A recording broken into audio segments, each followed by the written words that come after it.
ഒരു സബ്സ്ക്രൈബർ കൂട്ടുകാരി ആര്യ രാജീവ് പേപ്പർ സ്ക്വിഷ് ചെയ്യാമോ എന്ന് ചോദിച്ചിട്ടുണ്ടായിരുന്നു കേട്ടോ. അപ്പോൾ നമ്മൾ ഓംപ്ലേറ്റ് ആട്ടോ വരച്ചെടുക്കണത്. അപ്പോൾ 2 പേപ്പർ ഒരുമിച്ച് വെച്ചിട്ടൊന്ന് കട്ട് ചെയ്തെടുക്കുക. അപ്പോൾ അതിൻ്റെ അടിയിൽ എങ്ങനെ ഒരു ഫേസ് വന്നു വെച്ചാൽ ഞാൻ മുന്നേ ചെറുതായിട്ട് പ്രാക്ടീസ് ചെയ്ത് നോക്കിയിട്ടുണ്ടായിരുന്നു കേട്ടോ. അപ്പോൾ അതിൻ്റെ ഒരു അവശിഷ്ടങ്ങളാണ് നിങ്ങൾ കാണുന്നത്. പിന്നെ ഞാൻ സെല്ലോ ടാപ്പ് ഫുള്ളായിട്ട് ആ ബുൾസൈഡ് മുകളിൽ 2 സൈഡിലും ഒട്ടിച്ചു കൊടുത്തിട്ടുണ്ട് കേട്ടോ, ബാക്കിലും ഫ്രണ്ടിലുമായിട്ട്.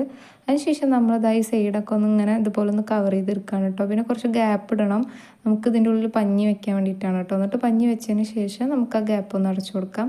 ബുൾസൈക്ക് വരെ നിങ്ങളുടെ ഐഡിയക്ക് അനുസരിച്ചിട്ട് എന്താ വെച്ചാൽ വരച്ചിട്ട് ഇത് അതുപോലെ ചെയ്ത് കൊടുക്കാം കേട്ടോ. അപ്പോൾ എൻ്റെ കയ്യിൽ പഞ്ഞി ഉണ്ടായിരുന്നില്ല, ഇതുപോലെ ഒരു സ്പോഞ്ച് ആയിരുന്നിട്ടുണ്ടായിരുന്നത്. അപ്പോൾ ഞാൻ അത് വെച്ചിട്ട് സൈഡൊക്കെ ഒന്ന് കുറച്ച് ബ്ലഷും കൂടെ ഇട്ട് കൊടുത്തു കേട്ടോ. അപ്പോൾ വീഡിയോ ഇഷ്ടമായി ലൈക്ക് ചെയ്യാനും സബ്സ്ക്രൈബ് ചെയ്യാനും കമൻറ്റ് ചെയ്യാനൊന്നും മറക്കരുത്.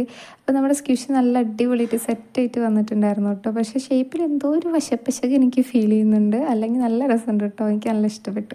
ബൈ.